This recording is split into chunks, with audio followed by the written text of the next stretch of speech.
Bonjour, ça faisait longtemps que je vous avais pas infligé du vilain peigne dégueulasse, hein. Bon, tout vient au point à qui sait attendre, la mise à jour d'été des coûts et des emplacements est arrivée. Enfin, d'une certaine manière, FFG a révélé avant-hier soir maintenant les nouveaux PDF et vous les trouverez donc sur le site américain de FFG, j'en donne le lien, onglet Point List. Et ceci après un petit live de présentation sur YouTube dont je vous donnerai le lien également.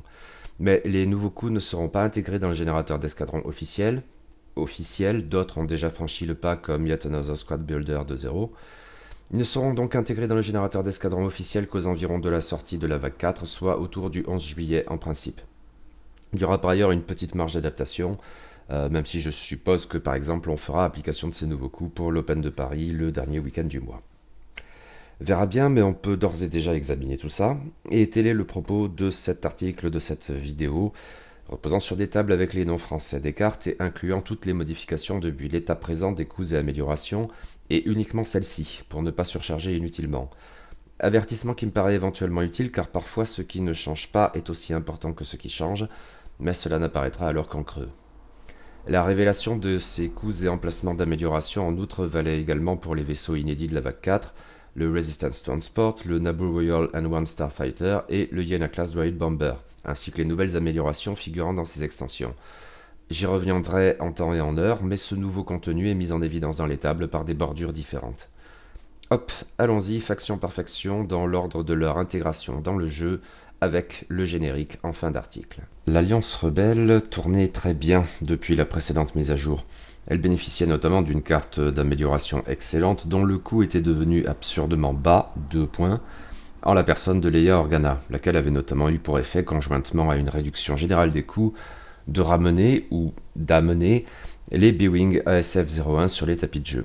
Ce qui était très incitatif, Leia était partout ces derniers mois, d'autant qu'en hyperespace, ce U-Wing UT-60D qui avait toujours un peu peiné à trouver sa place constituait un taxi idéal pour la princesse.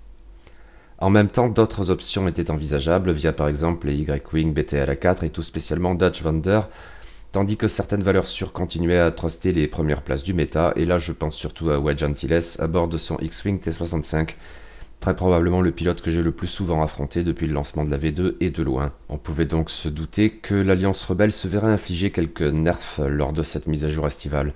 Cependant, les gens de FFG me paraissent avoir procédé dans l'ensemble de manière assez pondérée, même si les joueurs rebelles ne seront pas forcément d'accord. En tout cas, une chose me frappe à regarder ensemble les tableaux de variation des différentes factions, et c'est le caractère relativement ciblé des ajustements portés sur l'Alliance Rebelle.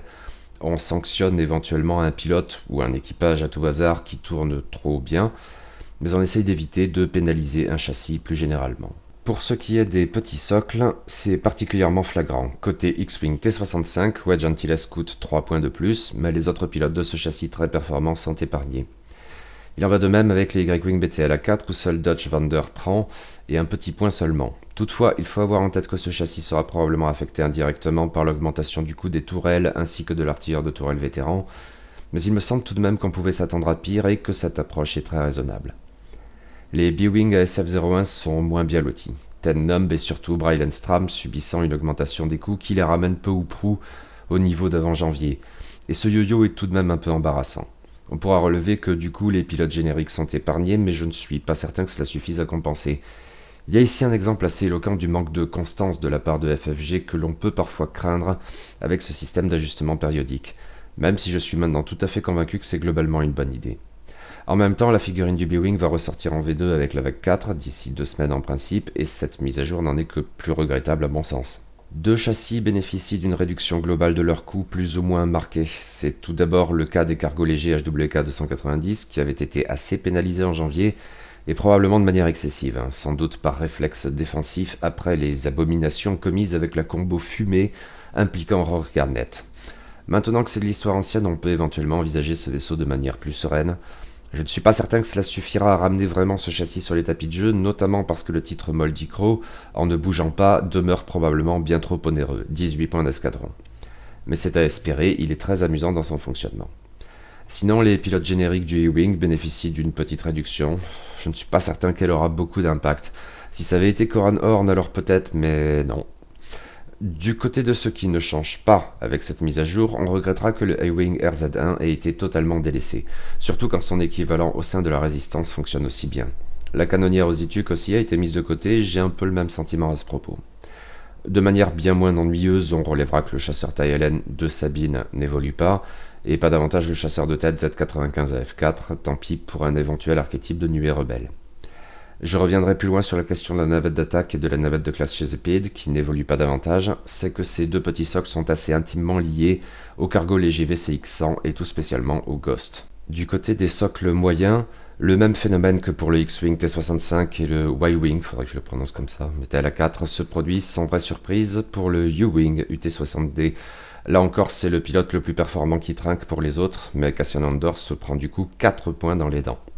Les deux autres socles moyens rebelles bénéficient globalement d'un petit buff. Le chasseur Arc 170 obtient ainsi une réduction de 2 à 3 points sur 3 de ses 4 pilotes. J'aimerais que ça profite à ce vaisseau que j'aime bien, mais je n'en suis pas sûr. En tout cas, il serait sans doute intéressant de comparer les performances de ce vaisseau et de son équivalent au sein de la République. Quant au Kai-Wing BTLS 8, il bénéficie d'une diminution de 2 points sur les pilotes nommés, tandis que le générique pilote de l'escadron Warden augmente de 2 points. Quelques listes auraient tenté de les spammer. Mais c'est typiquement un vaisseau que je ne sais pas le moins du monde appréhender, aussi serais-je bien en peine de juger de la pertinence de tout ça. Enfin, pour ce qui est des gros socles, un seul vaisseau est concerné par ces ajustements estivaux, et c'est le cargo léger YT-1300 modifié, aka le Faucon Millennium. Ce ne sont toutefois pas les points qui sont en jeu ici, mais les emplacements d'amélioration. L'ensemble du châssis perd son slot d'illégal, et gagne en échange un second emplacement de modification. Je ne suis pas bien certain de comprendre ce qui justifie cet ajustement. En tout cas, ça n'est probablement pas le pur fluff, dans la mesure où le YT-1300 récupéré de la résistance conserve quant à lui ce slot d'illégal, qui n'est donc pas l'apanage du seul Faucon des racailles des scélérats. Ces deux vaisseaux ne bénéficient pas de la modification supplémentaire, du coup. Il semblerait que cela tienne à la possibilité de s'équiper des amortisseurs inertiels. Ok. En même temps, le YT-1300 Rebelle est probablement, des trois avatars de ce vaisseau iconique, celui qui tourne le mieux à l'heure actuelle, et ce même s'il est le plus cher. Je ne saurais dire si ces changements d'emplacement d'amélioration lui nuiront ou lui bénéficieront. Les modifications multiples ne sont pas toujours très pertinentes, c'est rien de le dire, on reviendra sur le cas du chasseur Kiraz, mais je suppose qu'elle pourrait autoriser de nouvelles approches de ce châssis éventuellement intéressantes, nous verrons bien. Les autres gros socles de l'Alliance Rebelle passent à l'as, cette fois.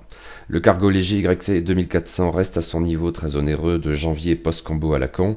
Dashrendar notamment vaut toujours la coquette somme de 98 points d'escadron. On a un peu l'impression que FFG échaudé craint la combo froide avec ce vaisseau qui n'a plus beaucoup été joué depuis que Han Solo et Rourke Garnet ont été punis et envoyés au coin, enfin dans des coins différents. Mais le cas le plus surprenant en ce qui me concerne du moins, c'est celui du cargo léger VCX-100, aka Ghost. Depuis le lancement de la V2, c'est probablement le vaisseau dont les joueurs rebelles se sont le plus plaints, la malédiction des gros socles n'ayant certes rien arrangé à son affaire.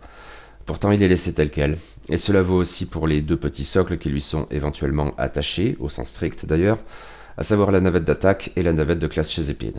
Parce que je suis un grand naïf, je m'attendais vraiment à ce que FFG y fasse quelque chose, et notamment dans la mesure où le Ghost va ressortir en V2 dans la vague 5, avec une figurine, ou en tout cas une peinture différente, et semble-t-il une chez Épide arrimée dans l'extension plutôt que la navette d'attaque de la V1. Faut-il en conclure quelque chose ? Eh bien, je n'en sais rien, mais je suis surpris que le problème ait été ainsi simplement différé. Patience. Pour ce qui est des améliorations, on ne peut pas dire que l'Alliance Rebelle a été gâtée. Bon, adressons The Elephant dans la room. Leia Organa augmente sans surprise. Elle passe à 6 points d'escadron, soit un peu moins que son niveau initial au lancement de la V2, 8. Ça me paraît un bon compromis. 2 points seulement, c'était complètement pété. 6, ça demeure intéressant et jouable sans trop de sacrifices. Rien à redire là-dessus, je crois que c'était la meilleure solution. Mais Leia Organa n'est pas le seul équipage rebelle à voir ses coûts augmenter. C'est également le cas, même si dans une moindre mesure, de R2D2, ce qui est un chouïa douloureux, de Saw Gerrera, à peine, et c'était dans l'ordre des choses, supposais-je, mais aussi de Maul, pas le plus évident à jouer en rebelle, puisqu'il requiert la présence du coûteux Ezra Bridger, et ça me paraît totalement incompréhensible. En revanche, puisqu'on en parlait à l'instant, l'artilleur Ezra Bridger diminue de 4 points, ce qui le laisse à 14. Et c'est probablement toujours trop élevé, même pour un utilisateur de la Force. FFG est de manière générale un peu timoré avec les 10 utilisateurs de la Force. On aura l'occasion de le constater ailleurs, notamment avec l'Empire Galactique. 4 points de moins, c'est appréciable, mais je ne suis vraiment pas persuadé qu'on verra davantage Ezra Bridger sur les tapis de jeu pour autant. Or, c'est le seul artilleur à évoluer, le forceux alternatif Luke Skywalker notamment reste à ses absurdes 26 points d'escadron. Reste une amélioration à l'évolution plus ambiguë puisqu'il s'agit de l'astromech, cette fois R2D2. Son coût est désormais évolutif au regard de l'agilité du vaisseau qui l'emporte, une mécanique qui revient à plusieurs reprises dans ses ajustements estivaux. Il est de la sorte moins cher pour les vaisseaux ayant une agilité de 0, 1 ou 2 et plus cher mais d'un point seulement pour ceux ayant une agilité de 3. Maintenant, ces derniers ne courent pas les rues, je veux dire ceux qui peuvent en outre s'équiper d'un astromech. Seuls les E-Wings sont dans ce cas sauf erreur. L'augmentation est donc largement moins significative que la réduction.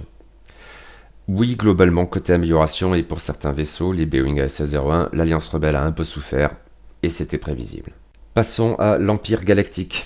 La mise à jour de janvier l'avait rendu un chouïa moins performant, au bénéfice surtout des rebelles, mais il faut dire que la faction pétait tout au début de la V2 et s'en tirait globalement toujours très bien après le nerf.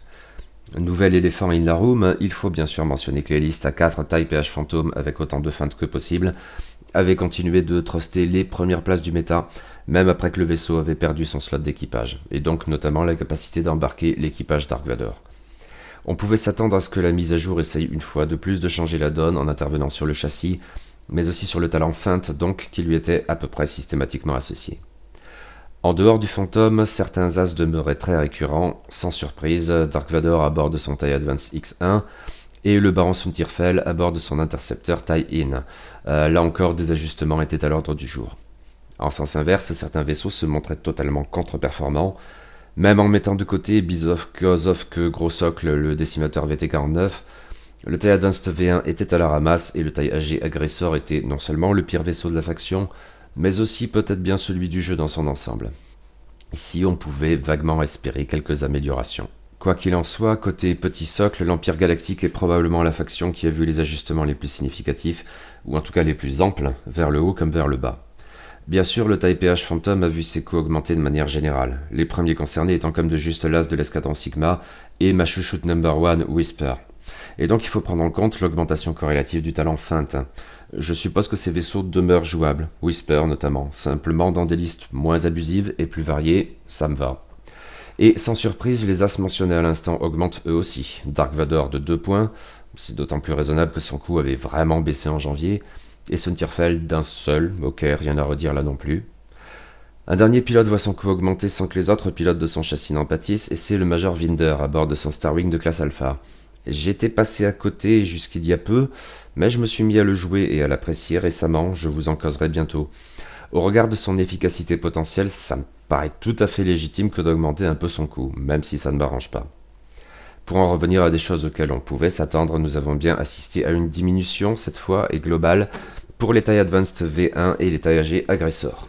Hélas, je ne suis pas certain que cela change vraiment la donne. L'ex-prototype de TIE Advanced m'excitait pas mal au début de la V2, mais je n'ai jamais vraiment trouvé comment le rendre pertinent. J'ai pu m'amuser occasionnellement avec des inquisiteurs génériques, et j'apprécie qu'ils coûtent désormais 3 points de moins, outre que certains pouvoirs de la force ont également diminué. Mais j'ai du mal à croire pour quelque raison que ce soit qu'ils soient de taille à rivaliser avec les autres utilisateurs de la force générique qui sont les chasseurs Jedi de la République. Quant au Grand Inquisiteur, un as intéressant en V1, même avec une réduction significative de son coût, 4 points tout de même, il ne me paraît toujours pas convaincant, même en prenant en compte que les autres as impériaux, les Dark Vador, Suntirfel ou Whisper, ont augmenté. Le Grand Inquisiteur pâtit d'une capacité spéciale à mon sens beaucoup trop contraignante et exigeante en marqueur de force pour briller. Je serais ravi qu'on me détrompe, cela dit. Et je le serais d'autant plus en ce qui concerne le TIE AG Agressor, parce que là je n'y crois vraiment pas 2 secondes. Oui, les coûts diminuent de 2 à 3 points sur l'ensemble du châssis, mais premièrement, ces pilotes, et tout spécialement les nommés, ne sont vraiment pas très alléchants, et surtout, deuxièmement, l'augmentation du coût des tourelles et de l'artilleur de tourelles vétéran absorbe cette petite diminution. Le TIE AG Agressor, à vue de nez, demeure et bien parfaitement naze. De manière pas vraiment surprenante, mais pas forcément très attendue non plus, 2 autres petits socles impériaux bénéficient d'une réduction, et globale dans le cas du défenseur TIE-D. Il n'est toujours pas possible d'en aligner 3 dans une liste, ce qui est sans doute préférable. Cet excellent chasseur doit être cher, après tout. Maintenant, ces petites réductions aiguisent ma curiosité. Après tout, ça fait un bail que je n'ai pas sorti ma chouchoute number 2, la comtesse Ryad. Il faut toutefois prendre en compte que l'augmentation du talent feinte affecte ce châssis comme le TIE PH Phantom. Mais est-ce vraiment un problème ? La comtesse notamment s'accommode très bien d'une manœuvre improbable, désormais moins chère que la feinte. Moi je dis, ça se tente.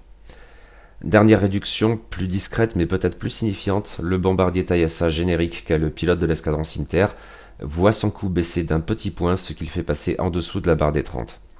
La semi-nuée de bombardier est un archétype sur lequel j'expérimenterai volontiers, alors j'apprécie, mais il faut noter là encore que le châssis est en fait peut-être indirectement affecté par une autre augmentation, celle, cette fois, des rocades de barrage.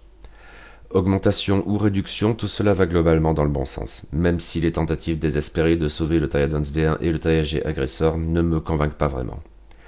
Rapidement, sur ce qui n'a pas changé, les chasseurs TIE LN sont laissés tels quels, ce qui se tient, c'est la base gros. Mais les TIE SK Striker aussi, et je tends à croire qu'ils auraient bénéficié d'une petite réduction des coûts, du moins les génériques si l'on tenait à se montrer plus frileux pour les nommer, qui sont très amusants même en l'état. Bon, tant pis, et pas grave.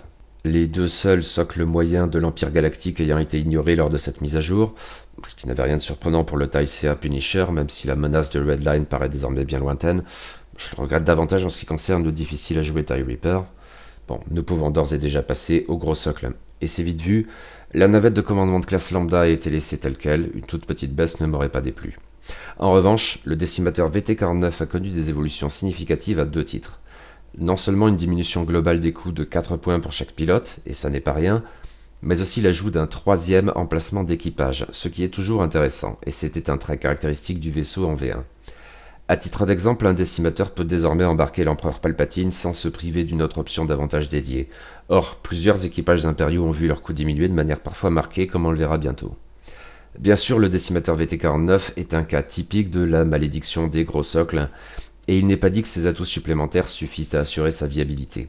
Mais on sent tout de même une volonté de la part de FFG, à l'heure où le vaisseau ressort en V2, lui ouvrant les portes du format hyperespace ainsi qu'à ses améliorations, et c'est sans doute quelque chose à noter. Il y a donc une volonté de pousser ce gros châssis dans une faction essentiellement tournée vers les petits socles agiles et fragiles. C'est toujours bon à prendre. Reste à envisager les améliorations impériales, et ici c'est simple. Outre que de nouvelles options intéressantes via le décimateur VT-49 sont offertes au format hyperespace, nombre d'équipages impériaux voient leur coût diminuer, même si cela n'inclut généralement pas les utilisateurs de la force. La réduction la plus marquée, 4 points, concerne Cianary, un de ces officiers impériaux dont la capacité a l'air cool, mais que je n'ai jamais vraiment su manier, ce qui vaut aussi pour le Moff Jerjerrod, soit 2 options un peu Leia-like, mais moins évidentes à jouer, c'est à creuser. D'autres officiers impériaux se montrent plus accessibles et que j'avais déjà joué à plusieurs reprises cette fois, l'agent Calus, bof, le directeur Krennic, c'est toujours cool, mais aussi ce qui m'a bien davantage surpris, l'amiral Sloane, je le note. Ici, FFG s'est donc montré plutôt généreux, mais je suis quand même tenté de relever que certains utilisateurs de la Force auraient probablement apprécié une petite réduc. L'empereur Palpatine au premier chef, 1 ou 2 points ne m'auraient pas paru abusés. Mais aussi dans une moindre mesure les bien moins joués, voire injouables, le Grand Inquisiteur ou la 7ème Sœur. Cela vaut d'ailleurs aussi pour l'artilleur, le 5e frère. Dans un autre registre, le décimateur VT-49 chaud bouillant, nous dit-on, aurait clairement apprécié que la ministre Tua coûte un peu moins cher. Bon, tant pis. Oh, et les Death Troopers demeurent injouables, rien de surprenant à cela. Globalement, ces ajustements pour la faction de l'Empire Galactique vers le haut ou vers le bas me paraissent pondérés et bienvenus. La faction n'est ni meilleure ni plus mauvaise qu'avant, je suppose, mais peut-être un peu plus diversifiée dans ses archétypes, ce qui est bien. Les racailles et scélérats étaient dans une situation assez différente des 2 autres factions originelles au lendemain de l'ajustement de janvier. Ils en avaient probablement davantage pâti avec certaines pièces maîtresses des listes scum qui avaient pris cher. Ceci étant, je reste convaincu que la faction avait encore des atouts à faire valoir, en tout cas en format étendu. Les patrouilleurs de classe Firespray restaient intéressants, c'est seulement qu'on s'éloignait du seul Boba Fett. Le cargo léger YT-1300 personnalisé ou Faucon Millennium de Lando était sans doute moins menaçant que ses avatars plus tardifs, mais bénéficiait de coûts franchement dérisoires qui en faisaient une option séduisante. La même extension s'est peut-être montrée plus déterminante encore avec le vaisseau de secours et sa capacité de coordination à bas coût, notamment via L337 et un officier tactique. Ça, on pouvait se douter que ça ne durerait pas éternellement. Toujours à l'économie, la faction bénéficiait d'un choix de fillers à bas coût intéressant, avec le chasseur TIE LN modifié, ou taille de la guilde minière, tandis que le Y-Wing BTLA-4 des Racailles pouvait se montrer aussi pertinent que celui des rebelles, notamment avec Drea Rental, éventuellement associé à d'autres châssis. Voire plus pertinent en fait que celui des rebelles. Côté gros socle enfin, j'avais le sentiment que l'appareil de poursuite de classe Lancer, aka le Shadowcaster, demeurait intéressant, notamment avec SH-23 boosté par N. Ceci sans même parler des améliorations et notamment des équipages, tout spécialement là encore ceux fournis par l'extension Faucon Millenium de Lando. Il me semble qu'on a croisé régulièrement par exemple Kira ou Tobias Beckett, etc. Maintenant, il y avait des problèmes, c'est certain. Le Fire Spray demeurait très bon, mais il était onéreux de manière générale, et il en allait de même pour le chasseur Fang, de manière probablement plus marquée encore. Le cargo léger HWK 290 avait souffert de l'ajustement, au moins autant que sa version rebelle, et peut-être plus encore. Enfin, dans la liste des vaisseaux à peu près unanimement jugés contre-performants, le chasseur Kiraz et surtout le Jumpmaster 5000 se posaient un peu là. Oui, globalement, la faction avait besoin d'un peu d'aide afin de rester au niveau de l'Alliance Rebelle et de l'Empire Galactique. Côté petit socle du coup, les variations vers le haut comme vers le bas étaient globalement attendues. Pour ce qui est des Y-Wing BTLA-4, un peu comme pour les rebelles, le pilote le plus performant, à savoir Drea Rental, a payé pour les autres, mais de manière particulièrement marquée, 7 points. Dire qu'il fallait venir à la rescousse de la faction. D'autant plus que les tourelles et l'artilleur de tourelle vétéran ont augmenté. Maintenant, voilà, il en était résulté des listes pénibles. La seule autre augmentation dans ce domaine porte sur la plateforme d'attaque de classe Star Viper, mais là encore seul l'as au sommet, en l'espèce Guri, en apathie pour un petit point seulement cela dit. Le cargo léger HWK 290 bénéficie d'une petite réduction, je ne suis pas certain qu'elle soit très significative, y compris en comparant avec la version rebelle de ce châssis. Les changements majeurs sans surprise portent sur le chasseur Kiraz. On pouvait s'attendre à une petite diminution des coûts et elle a opéré, mais il faut probablement surtout mettre en avant les ajustements des emplacements d'amélioration. Le châssis perd son 3e slot de modification, qui ne lui servait probablement à rien, et gagne à la place un emplacement d'illégal, ce qui est à vue de nez plutôt intéressant. On verra si ça suffira à faire la différence, je n'en suis pas tout à fait persuadé, mais j'apprécierais parce que ce vaisseau est sympathique sur le papier et mériterait bien de se montrer autrement plus efficace. Maintenant, on s'en tient là pour les petits socles scum, et c'est parfois un brin étonnant. Les options à bas coût les plus tournées vers la nuée sont laissées telles quelles, ce que je regrette un tout petit peu. Plus surprenant mais pas désagréable, les coûts du vaisseau de secours n'ont pas bougé. C'est que FFG a choisi d'intervenir à un autre niveau en augmentant drastiquement le coût de l'officier tactique, ce qui pour le coup a des conséquences bien au-delà du châssis ou même de la faction. Mais s'il y a une déconvenue à ce niveau, elle porte probablement sur le chasseur Fang, qui ne bouge pas du tout. Depuis le lancement de la V2, les joueurs racailles n'ont cessé de se plaindre des coûts vraiment très élevés de Fenro et ses amis, et plutôt à raison je crois, surtout en comparant avec les coûts d'autres vaisseaux d'un style de jeu éventuellement proche, comme, mettons, l'intercepteur Taiyan de l'Empire Galactique. Cependant, il y a là un sacré dilemme, car même très onéreux, le chasseur Fang demeure un châssis vraiment redoutable. L'équilibrage est particulièrement délicat pour ce vaisseau, qui serait bien du genre à ruiner le méta si on se montrait un peu trop désinvolte avec ses tarifs. Quoi qu'il en soit, FFG a choisi de ne pas y toucher pour l'heure, mais la question ne pourra probablement pas être sempiternellement ignorée et repoussée à la prochaine. Les racailles et scélérats sont la faction la plus riche en socle moyen, je crois que cela fait partie de son identité, et cibler ces vaisseaux pour améliorer la situation générale de la faction paraissait assez raisonnable. Du coup, nous avons ici une seule augmentation du coût qui concerne le bombardier Skurg H6, et plus précisément le générique revenant de Locke. Il semblerait que cela tienne à son association avec Drea Rental, mais du coup c'est un peu la double peine, surtout dans la mesure où ce châssis au-delà galère un peu depuis le lancement de la V2. Mais 3 autres socles moyens voient leur coût diminuer de manière générale. Au premier chef, c'est surtout le cas du patrouilleur de classe Fire Spray, et c'est tant mieux. Même Boba Fett coûte désormais un peu moins cher et je n'ai absolument rien à y redire. Le chasseur d'assaut agresseur bénéficie d'une toute petite réduction sur 3 de ses pilotes, ce qui me paraît toujours bon à prendre. Le chasseur M12 Kimogila également diminue, mais là je suis vraiment incapable de juger de l'impact de cet ajustement. Je n'ai jamais joué ce vaisseau et je ne l'ai vaguement affronté qu'une seule fois, sauf erreur. Autant dire que je ne le connais pas du tout. N'hésitez pas à éclairer ma lanterne quant à ce que cela signifie. Reste enfin les gros socles, et là aussi la faction est riche. Dans l'espoir de contrer la malédiction des gros socles, FFG a choisi de favoriser 3 de ses vaisseaux, voire 4 si l'on considère qu'un non-ajustement peut constituer en soi un bonus. En effet, le très peu coûteux, voire absurdement peu coûteux cargo léger YT-1300 personnalisé, ou Faucon Millenium de Lando, a été totalement épargné par cette mise à jour, ce qui m'a plutôt surpris, mais j'y vois une bonne, voire une très bonne nouvelle. Mais 3 autres gros socles bénéficient donc d'une petite réduction, systématiquement ou peu s'en faut, de 2 points. Nouvelle Elephant dans The Pièce, le Jumpmaster 5000 coûte donc désormais moins cher pour 3 de ses 4 pilotes, seul Manaru n'est pas concerné. Et il gagne au passage un emplacement d'artilleur. Ce qui pourrait être intéressant, même si pour l'heure du moins on a du mal à le voir bouleverser le méta de fond en comble comme à la fin de la V1, et il est heureux qu'on n'y revienne pas. mais je suis curieux de ce que ce gros châssis asymétrique pourrait donner désormais. De leur côté, l'appareil de poursuite de classe Lancer ainsi que le cargo léger YV666 s'en tiennent à la réduction générale de 2 points d'escadron. Concernant le premier, que j'aimais déjà bien, c'est appréciable, même si pour ce qui est d'Assage Ventress, le nouveau fonctionnement de N sera peut-être un brin préjudiciable. Je n'ai pas assez pratiqué le second pour en dire quoi que ce soit. Restent les améliorations, et 4 seulement sont concernés, ce qui est fort peu. Les Kira, etc. de l'extension Faucon Millennium de Lando notamment ont été épargnés. Ce qui est plutôt une bonne chose, d'autant que ces améliorations ne sont pas particulièrement pétées, simplement pertinentes, et encore pas toutes. Outre que certaines s'avèrent assez difficiles à gérer, potentiellement redoutables entre de bonnes mains, mais beaucoup moins décisives pour le joueur lambda comme votre serviteur.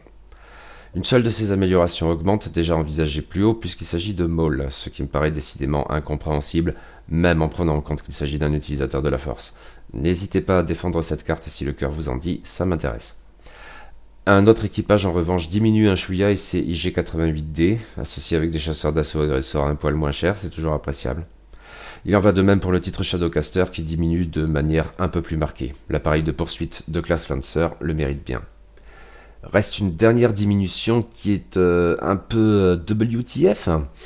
L'Astromech R5TK devient gratuit. Mais il faut dire que la capacité qu'il offre, soit de pouvoir effectuer des attaques contre des vaisseaux alliés, paraît franchement inutile en l'état. Maintenant, si vous avez des combos à suggérer, je suis curieux et c'est déjà ça j'imagine.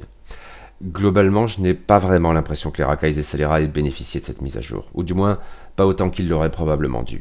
Maintenant, cela tient peut-être à ce que je demeure aveugle à certaines associations de cartes, etc., qui pourraient changer la donne. Là encore, n'hésitez pas à éclairer ma lanterne. Les factions de la nouvelle trilogie avaient beau être apparues seulement lors de la vague 2, elles avaient cependant déjà connu des altérations parfois non négligeables lors de l'ajustement de janvier. Il faut y ajouter dans le cas du premier ordre une mise à jour d'urgence quand il est apparu que la liste avec 3 navettes de commandement de classe Upsilon, tant qu'à faire avec le lieutenant Dormitz et les données de pistage hyperspatial, était parfaitement horrible et clairement non désirée. Hélas, cela a eu pour conséquence que le lieutenant Dormitz, aussi bien que les données de pistage hyperspatial, sont devenues peu ou prou injouables. Il n'y avait aucun espoir que cette nouvelle mise à jour y change quoi que ce soit, et de fait, spoiler alert, ça n'a pas été le cas. Dans un monde idéal, l'Upsilon devrait être un vaisseau de soutien, et on pouvait supposer que FFG irait dans ce sens. Mais en ayant les mains un peu liées, je suppose, notamment en raison du manque d'options d'équipage du premier ordre. Du côté des petits socles, il fallait sans doute distinguer 2 cas. D'un côté, 2 appareils qui fonctionnaient très bien, à savoir le chasseur TIE SF et le TIE VN Silencer, mais souvent au bénéfice de leur seul pilote d'élite, Quick Draw dans le premier cas et Kylo Ren dans le second. On pouvait espérer un rééquilibrage destiné à favoriser des pilotes moins capés. De l'autre côté, nous avions le chasseur TIE FO qui peinait un peu à trouver sa place. J'ai un petit problème avec ce vaisseau, il y a ça et là des pilotes qui peuvent constituer des fillers honnêtes, comme mettons Scorch, mais il manque aussi bien d'as vraiment alléchants, si nul et rigolo, Midnight ne m'a jamais emballé des masses, que d'options à bas coût pertinentes dans une optique de nuée. Le TIE FO, toute chose égale par ailleurs, est un meilleur vaisseau que son modèle le TIE LN, mais en même temps il ne peut pas rivaliser sur le terrain de ce dernier, notamment du fait de son coût supérieur et de sa faible propension à la synergie, à quelques exceptions près comme Muse. On pouvait donc s'attendre à une baisse des coûts pour ce dernier et une hausse pour l'Upsilon, avec au milieu les cas plus ambigus du TIE des forces spéciales et du Silencer. Globalement, c'est ce que nous avons eu, avec un effort notable en direction des petits socles. Et tout d'abord en ce qui concerne le chasseur TIE FO, diminution générale d'1 à 2 points, sauf pour Null qui reste où il est. C'est appréciable et l'intention est juste. Cela suffira-t-il à rendre ce châssis plus attrayant ? Je n'en suis pas tout à fait persuadé, mais il me faudra probablement tenter le coup. De manière un peu moins attendue, le chasseur TIE SF aussi bien que le TIE VN Silencer ont vu leur coût diminuer globalement, de 2 points pour le premier et 1 pour le second, sans toutefois que cela ne s'applique au chef de ces 2 châssis, Quick Draw et Kylo Ren, lesquels n'augmentent pas pour autant. Ils restent là où ils sont et c'est très bien. Pour le coup, j'avais aussi régulièrement joué ou affronté Backdraft ou Blackout, il n'était certainement pas absent des tapis de jeu. Cette mise à jour, c'est que du bonus à cet égard. Le cas de la navette de commandement de classe Epsilon est bien différent. Cette fois, à l'exception du lieutenant Dormitz, bien plus cher que tous les autres et devenu proprement injouable, qui ne bouge pas et à ce stade il ne compte plus de toute façon, tous les pilotes de ce gros châssis coûtent désormais plus cher d'1 ou 2 points. Une augmentation très raisonnable au regard du potentiel bourrinoïde de cette navette qui tape étonnamment lourd. C'est qu'elle ne joue pas vraiment son rôle de soutien à l'heure actuelle, et le caractère un peu timoré des ajustements concernant les améliorations du premier ordre n'aide pas à y changer quoi que ce soit. Pourtant, l'unique modification à cet égard indique assez clairement la voie à suivre. Le général Hux coûte désormais 4 points de moins. 6 est un niveau pertinent à vue de nez pour cet officier qui voudrait bien faire sa Leia, mais ne le pouvait pas vraiment jusqu'alors. Comme bon nombre d'officiers impériaux, il offre une capacité intéressante mais pas évidente à mettre en œuvre. Il est tentant d'expérimenter autour, ce qui impliquerait probablement de jouer davantage les chasseurs TIFO, dont les coûts, ça tombe bien, ont diminué. Je reste un peu déçu par le manque d'options de soutien dans les rangs du premier ordre, avec un suprême leader Snoke parfaitement inutile, etc. J'aimerais bien que FFG y remédie, que ce soit avec un nouveau vaisseau ou au travers d'une de ses extensions consistant en pack de nouveaux pilotes, qui semble devoir se concrétiser un de ces jours. Bon, on verra bien. Depuis son arrivée dans la vague 2, la résistance s'est avérée partagée entre deux approches totalement différentes. D'une part, deux gros socles éventuellement attrayants sur le papier mais qui ont eu du mal à fonctionner, avec la forteresse stellaire MG100, même si je l'ai affronté à plusieurs reprises, en fait à peu près systématiquement des listes à deux forteresses, et surtout le YT-1300 récupéré, que je ne crois pas avoir jamais affronté. Et d'autre part, deux petits socles bien plus performants, avec d'un côté le X-Wing T70, c'est probablement surtout Podamron qui a contribué à l'emploi de ce châssis, et de l'autre et surtout le A-Wing RZ2, sans doute le vaisseau résistant qui a le mieux tourné dans le méta. Enfin, forcément, ça dépend d'où on se trouve.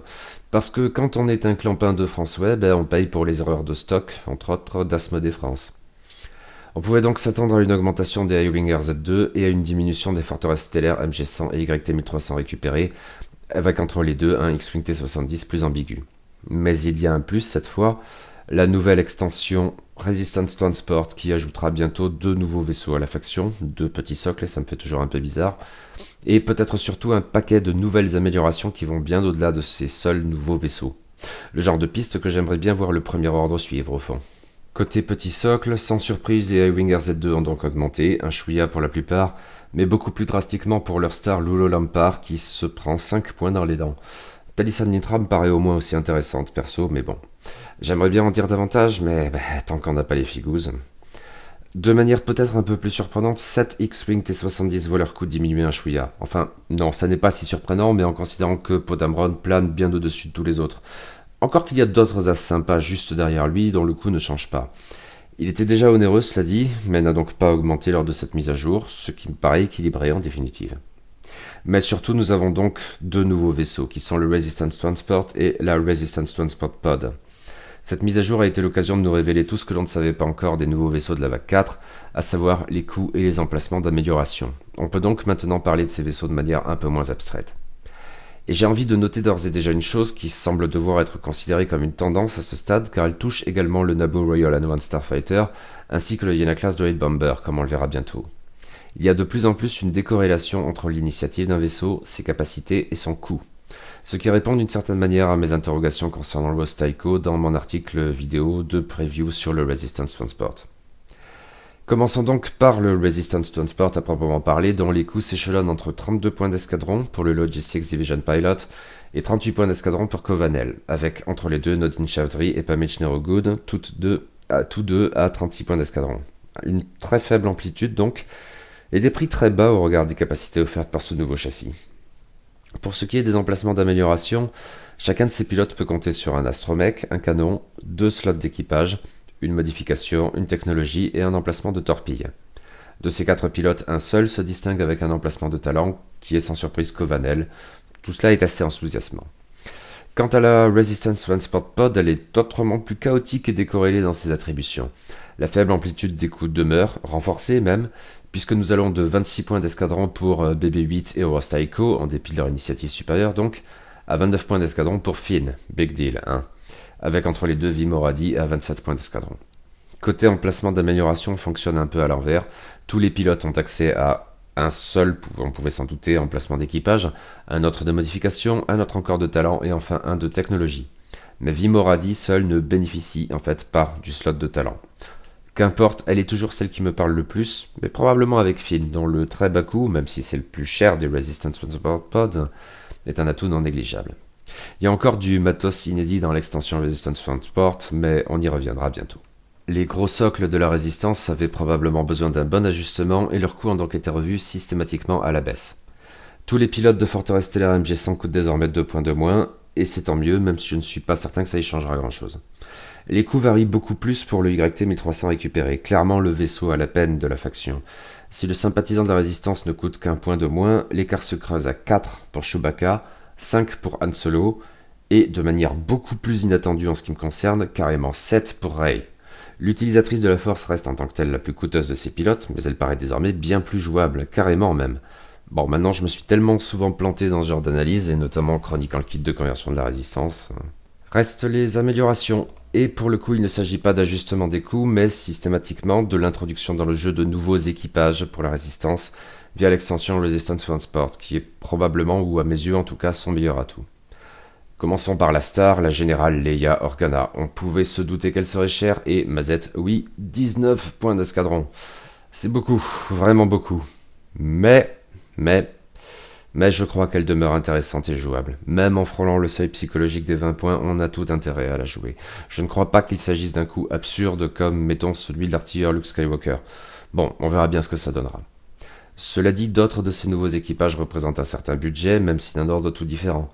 Améline Holdo coûte ainsi 9 points d'escadron, et je crois qu'elle les vaut. Je suis un peu plus sceptique concernant les 8 points de GA97, mais il introduit une mécanique tellement inédite qu'il est peut-être trop tôt pour se montrer catégorique à son égard. Deux autres équipages sont à 6 points d'escadron, Corcella et PZ4CO. Je les aurais vus un petit cran en dessous, personnellement. En revanche, Kaid Elkonix à 5 points d'escadron et l'Armada Sea à 4 sont probablement là où elles devaient être, et je suis curieux de voir ce qu'elles pourraient donner.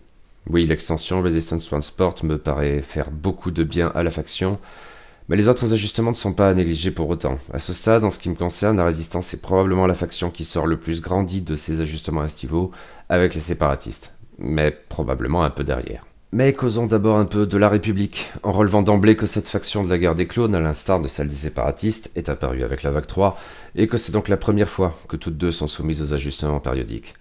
On avait pu constater avec la vague 2 que des modifications parfois non négligeables pouvaient intervenir très rapidement après la sortie des figurines, et ça se confirme donc avec cette vague 3, même si pour ma part c'est peut-être surtout du côté des droïdes que je le perçois. Le bilan de la faction après quelques mois seulement n'est pas forcément aisé à définir. Les Ether Sprite Delta 7 ou Chasseurs Jedi se sont globalement montrés convaincants, mais ont aussi rapidement confirmé que leur pilotage n'est pas aisé. Un très bon joueur pourra tout tuer avec ses vaisseaux, là où un joueur lambda galérera bien davantage. Un point les concernant qui avait fait débat et parfois virulent portait sur le coût jugé excessif des configurations sur ce vaisseau, et tout spécialement Delta 7B. On verra bientôt que FFG a persisté dans un avis différent. Mais les Jedi ont clairement monopolisé l'attention dans cette faction récente, éventuellement sous forme de redoutables triplettes Desert Sprite. Et les deux autres vaisseaux, jusqu'alors, de la faction ont dès lors éprouvé les plus grandes difficultés à simplement exister.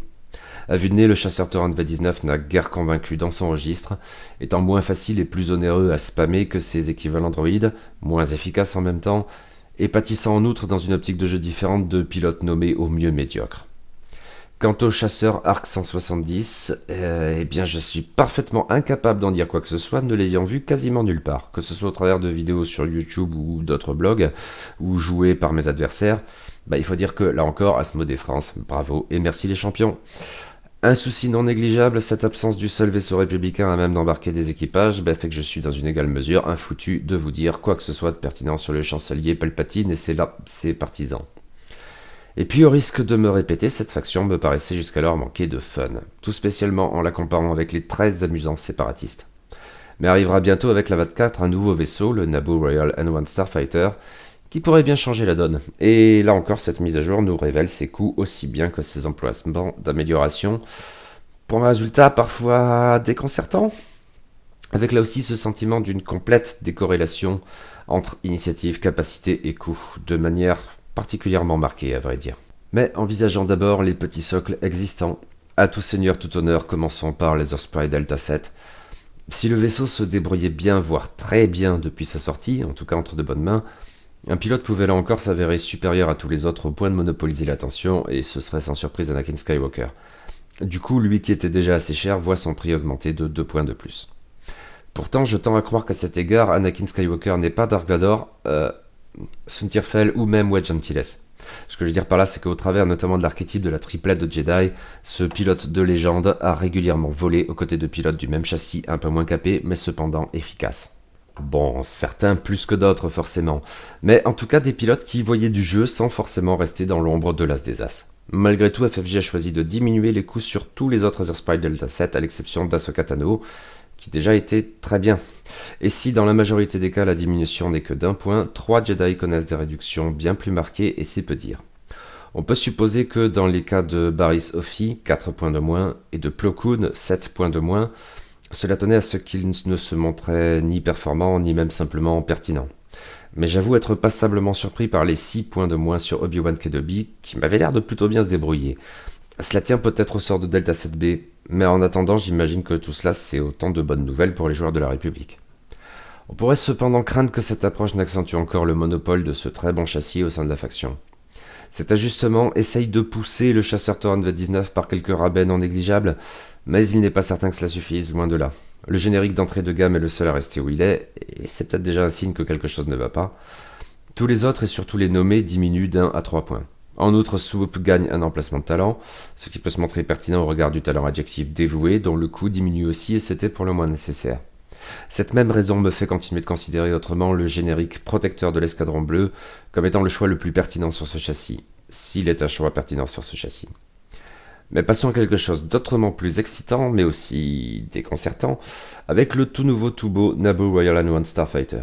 J'avoue sans peine que la répartition de ces coups m'a vraiment surpris, je ne m'attendais pas du tout à quelque chose de ce genre. Ça n'est pas au point de doucher mon enthousiasme pour ce vaisseau à vue de nez très rigolo, mais disons que cela me donne à méditer. Les coups s'échelonnent donc entre 34 points d'escadron, le générique Bravo Flight Officer, et 45 points d'escadron pour Padmé Amidala. Et c'est une grosse surprise me concernant. Non seulement elle est d'une initiative intermédiaire, mais encore ses capacités me paraissent relativement médiocres. Je voyais plutôt Ricolier tout en haut de l'affiche, d'autant que c'est le seul pilote à initiative 5 de ce châssis. Mais celui-ci coûte 42 points d'escadron seulement, ce qui le place derrière les Naboo Handmaiden, 44. Alors que celles-ci sont plus ou moins conçues pour être jouées par paire, n'ont pas d'emplacement de talent, et ont l'initiative la plus basse à 1 seulement.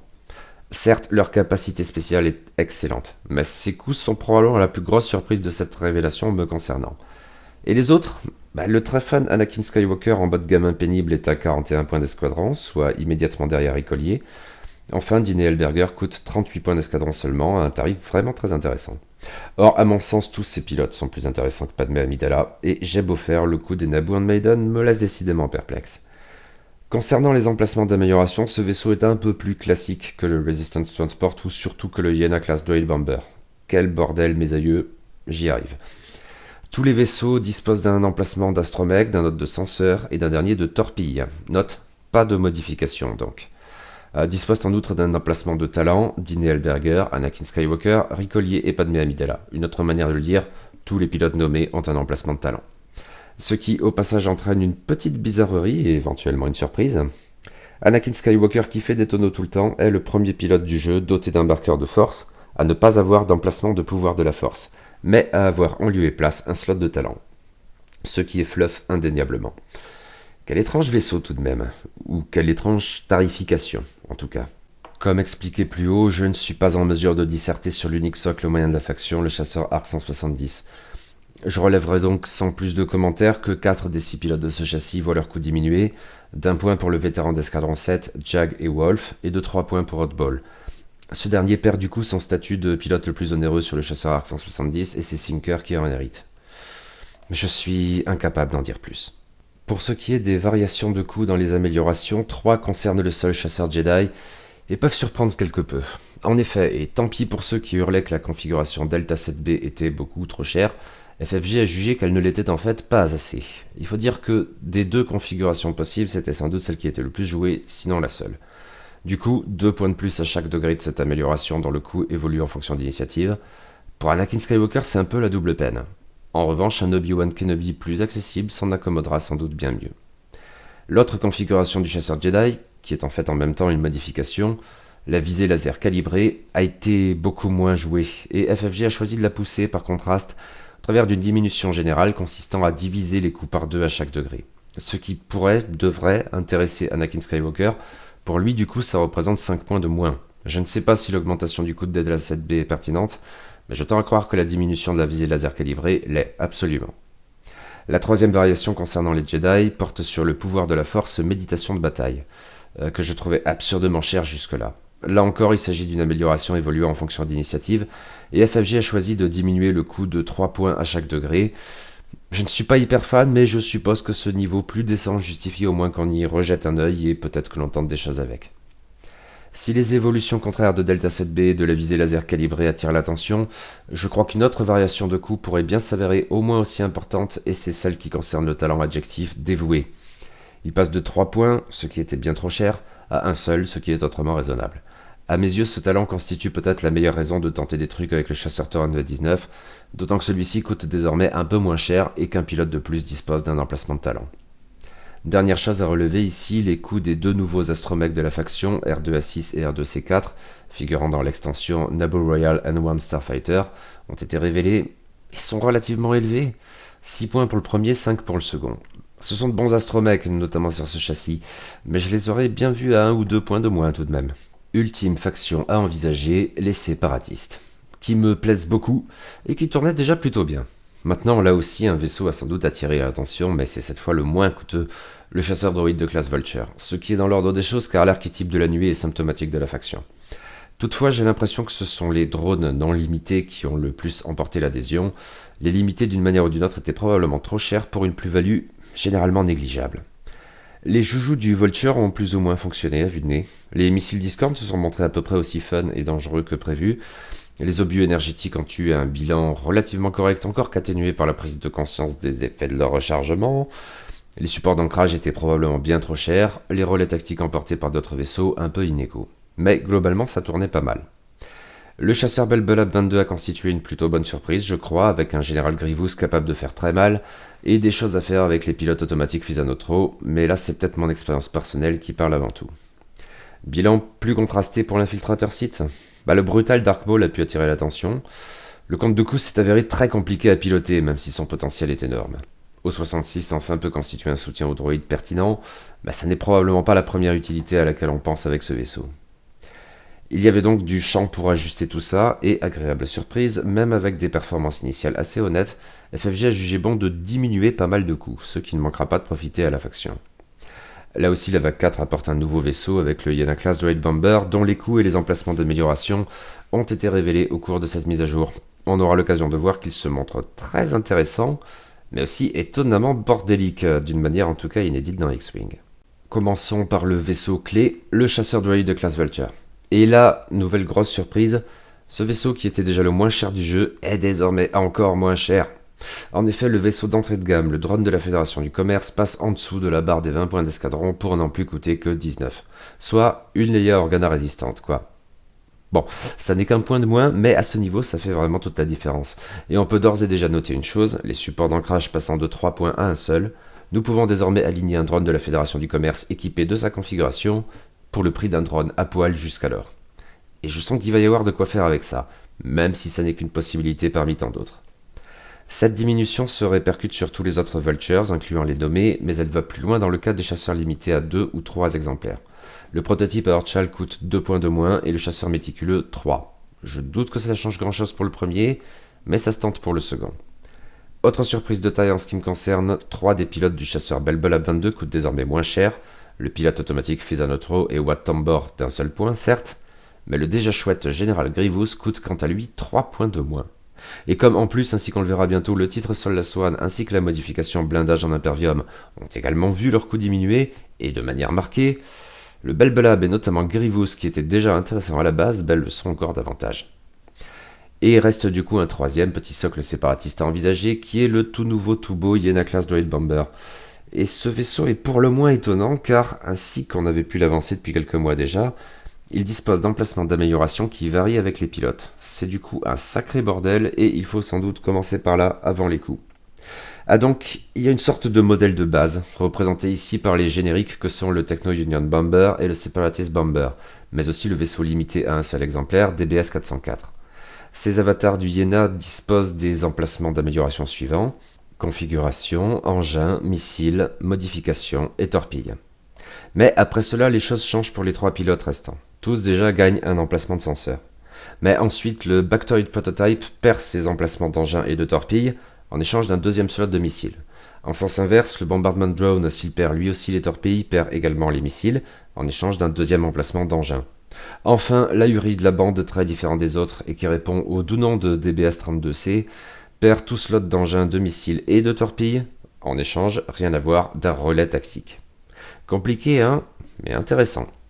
Les emplacements d'amélioration étant connus, on peut maintenant parler des coûts. À regarder de loin, on dirait qu'ils évoluent de 26 points d'escadron pour le Techno Union Bomber, à prix d'entrée tout ce qu'il y a de correct, à 42 points d'escadron pour DBS-32C. Seulement, dire les choses ainsi ne prend pas en compte le rôle très particulier de ce dernier vaisseau, qui n'a au fond pas grand chose à voir avec les autres, et qui, en tant que module de soutien, figure en fait dans sa propre échelle de prix.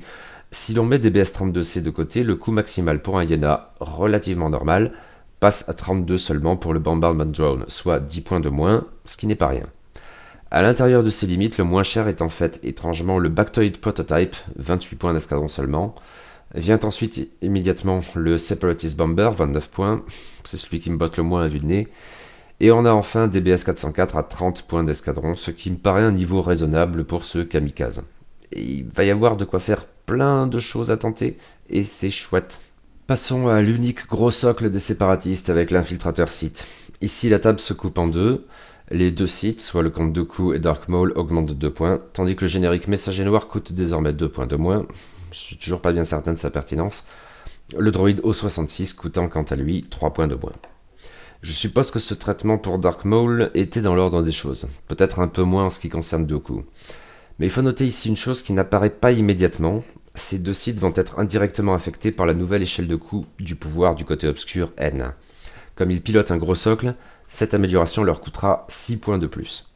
Or Maul tout spécialement l'apprécie. Du coup, si on commence à parler d'une augmentation réelle de 8 points, eh bien ça commence à faire quelque chose, et je le regrette un peu. Je ne suis pas certain que c'était justifié, vraiment pas. D'autant que je doute un peu que cela contribue réellement à pousser les pilotes d'infiltrateurs Sith dénués de marqueurs de force. Il y aurait probablement de quoi faire avec O66 pourtant, mais bon, on verra bien. Reste à envisager les améliorations des séparatistes. Globalement, cela va dans le sens de la réduction des coûts. Comme noté plus haut, les supports d'ancrage, en passant à 1 point seulement, sont incomparablement plus jouables qu'avant, et j'apprécie. On peut d'ores et déjà noter que les landing struts associés au Iena Class Droid Bomber sont exactement au même niveau, et c'est très bien. Je suis très surpris, mais agréablement, par la diminution du coût des missiles Discord. 2 points de moins, soit un tiers, ça n'est pas rien, surtout avec un nouveau vaisseau à même de les embarquer.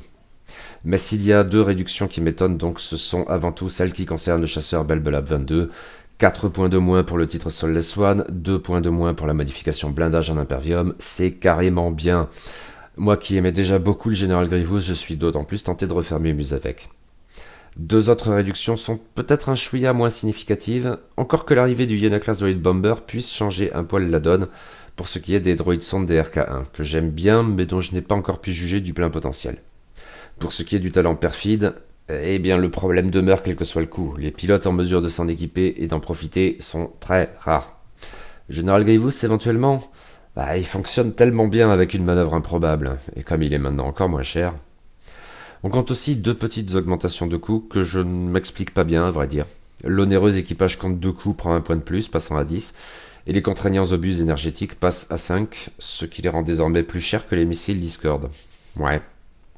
Dernière chose à noter, ensuite des landing struts, l'autre amélioration inédite introduite par l'extension Iena Class Droid Bomber, le tout nouveau relais tactique TA-175.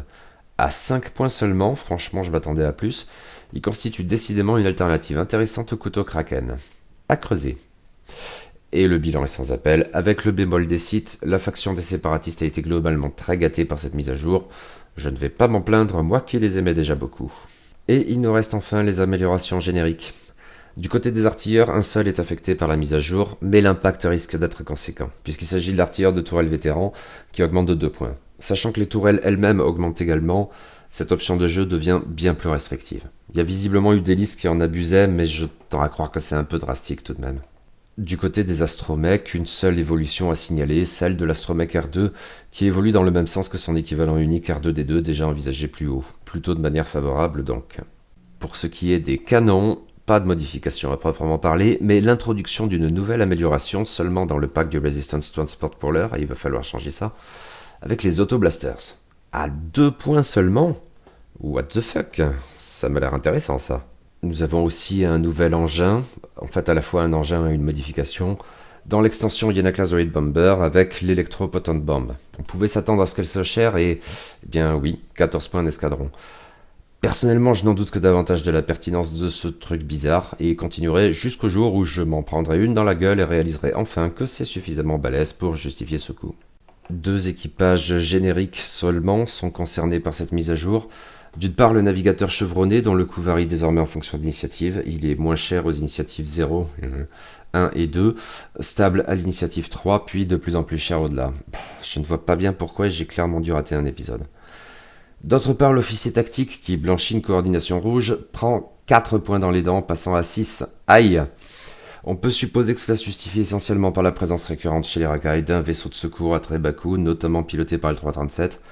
Je trouve ça un peu regrettable, ça pénalise bien au-delà du seul châssis en cause ou même de sa seule faction, qui n'est déjà pas gâtée depuis la mise à jour de janvier en plus.